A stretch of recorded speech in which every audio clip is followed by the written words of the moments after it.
शहजाद ने कांग्रेस के साथ सियासी सफर की शुरुआत की थी। फिर 2017 में उन्होंने राहुल गांधी के नेतृत्व पर सवाल उठाए और बीजेपी में शामिल हो गए।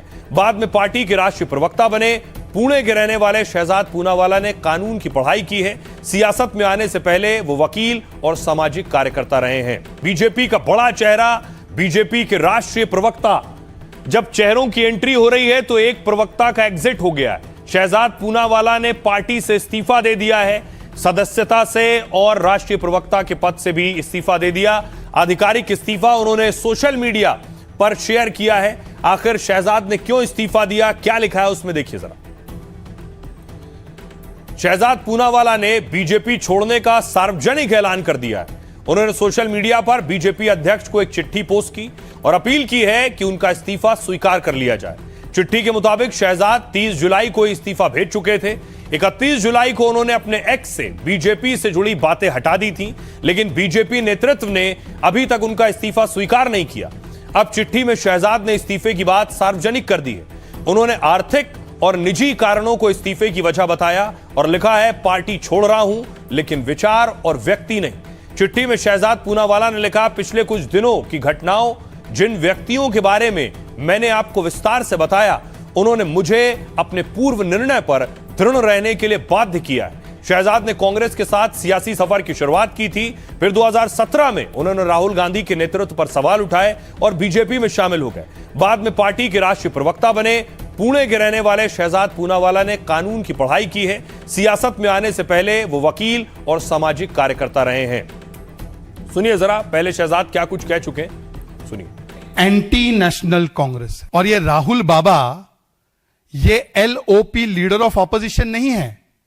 ये राहुल गांधी एलओपी मतलब लीडर ऑफ प्रोपेगेंडा और आईएनसी का केवल एक ही काम बन चुका है, बीबीबी भारत बदनामी ब्रिगेड बनकर राहुल गांधी के नेतृत्व में पी फॉर प्रोपेगेंडा फैलाना, दुष्प्रचार करना भारत के खिलाफ। पी शहजाद बीजेपी की मुखर आवाजों में रहे हैं और खासतौर पर कांग्रेस पर जब हमले की बात हो तो शहजाद ड्राइविंग सीट पर आ जाते थे। राहुल गांधी के खिलाफ चुनाव लड़ने की भी तैयारी थी। अब एक और बवाल चल रहा है। वो बवाल है प्रधानमंत्री नरेंद्र मोदी के एक बयान को लेकर।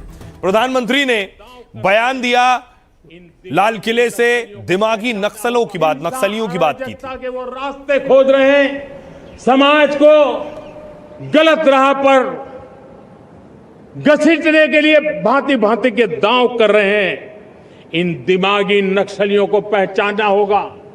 इन दिमागी नक्सलियों, प्रधानमंत्री ने कहा दिमागी नक्सलियों को पहचानना होगा और उसके बाद सियासी तीर चलने लगे। देखिए कौन क्या कह रहा है। पी चिदम्बरम कह रहे हैं, मुझे दिमागी नक्सल होने पर गर्व है। यह अर्बन नक्सली आंदोलन जीवी का नया रूप है। अर्बन नक्सली कौन थे, आंदोलन जीवी कौन थे? ये आरोप विपक्ष के सदस्यों के खिलाफ लगाए जाते थे। दिमागी नक्सली उसी तरह के पुराने आरोपों का यह नया रूप है। सुधांशु त्रिवेदी ने जवाब दिया, पीएम मोदी ने तो किसी का नाम नहीं लिया, लेकिन 24 घंटे में दिमागी नक्सली सबके सामने आ गए। मनमोहन सिंह ने नक्सलवाद को सबसे बड़ा खतरा बताया था। अब नरेंद्र मोदी की सरकार ने उस खतरे को समाप्त कर दिया है। कांग्रेस से पूछना चाहता हूं कि क्या मनमोहन सिंह सही हैं या आज के आपके स्वघोषित दिमागी नक्सली पी चिदम्बरम? इसके बाद अरविंद केजरीवाल ने कहा, पीएम के हिसाब से दिमागी नक्सली कौन है? जो इस देश में प्रश्न उठाने की हिम्मत करता है, जो विकसित भारत का सपना देखेगा, वो दिमागी नक्सली है। मैं आपके हिसाब से दिमागी नक्सली हूं क्योंकि मैं देशभक्त हूं। इस पर हेमंता बिस्वा शर्मा ने कहा, पी चिदम्बरम दिमागी नक्सल नहीं बल्कि पूरी तरह से नक्सल है। जब देश के गृह मंत्री ने खुद को दिमागी नक्सल कहा है तो जांच हो कि क्या उन्होंने नक्सलवाद के खिलाफ जानबूझकर कदम नहीं उठाया। महबूबा मुफ्ती ने कहा, मैं अनुच्छेद 370 का समर्थन करती हूं, मैं एक दिमागी नक्सल हूं। सुनिए दिमागी नक्सल पर कैसे वॉर छिड़ा है। प्रधानमंत्री जी के हिसाब से दिमागी नक्सली कौन है?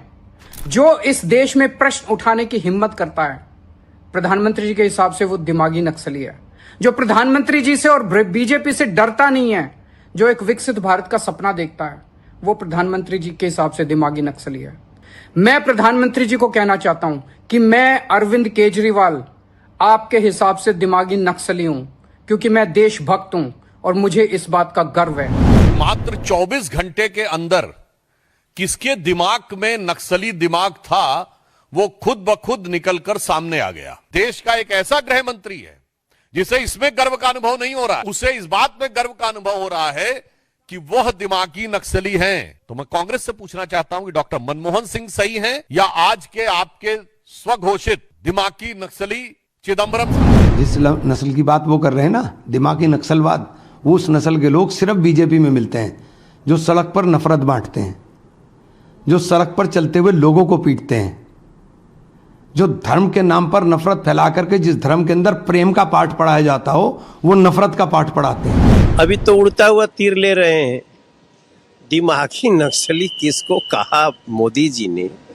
देखो, दिमागी नक्सली का अर्थ क्या है? जो लोग सफेद पोश लोग हैं, जो छुप करके और देश में अराजकता फैला रहे हैं, देश में आतंकवाद को बढ़ावा दे रहे हैं, उनको खाद पानी दे रहे हैं। खाद पानी मतलब समझिए, उसको आर्थिक सहायता दे रहे हैं कहीं।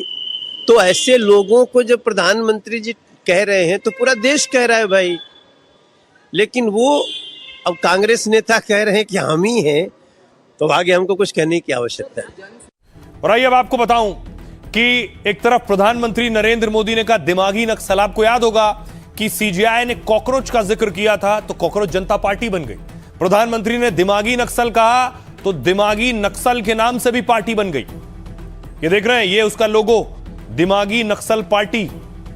दिमागी नक्सल पार्टी की चर्चा पीएम मोदी के भाषण के बाद शुरू हुई। 15 अगस्त को प्रधानमंत्री मोदी ने दिमागी नक्सल का जिक्र किया। अपने भाषण में उन्होंने कहा था, भले ही जंगल में हथियार उठाने वाला नक्सल खत्म हो गए, लेकिन दिमागी नक्सल अब भी मौके की तलाश में। अब सोशल मीडिया पर नया कैंपेन तेजी से चर्चा में आया है। दिमागी नक्सल पार्टी यानी डीएनपी नाम से अकाउंट बन गया है इंस्टाग्राम पर। इसमें 24 घंटे में 2 लाख फॉलोअर जुड़ गए हैं। मौजूद जानकारी के अनुसार यह अकाउंट इसी महीने खोला गया, लेकिन अभी तक यह जानकारी नहीं कि इसे कौन हैंडल कर रहा है, कौन चला रहा है। लॉग से पता यह चला है कि इसका यूजर ने एक बार बदला गया है। इसके इंस्टाग्राम अकाउंट पर अब तक 63 पोस्ट किए जा चुके हैं और यह अकाउंट करीब 35 लोगों को फॉलो कर रहा है। एक्स पर डीएनपी राहुल, अखिलेश जैसे नेताओं को फॉलो कर रहा है और इस सोशल मीडिया कैंपेन का स्लोगन सोचो, रिसर्च करो, विरोध करो है। सुनिए क्या कुछ कह रहे हैं हेमंता और रामदेव।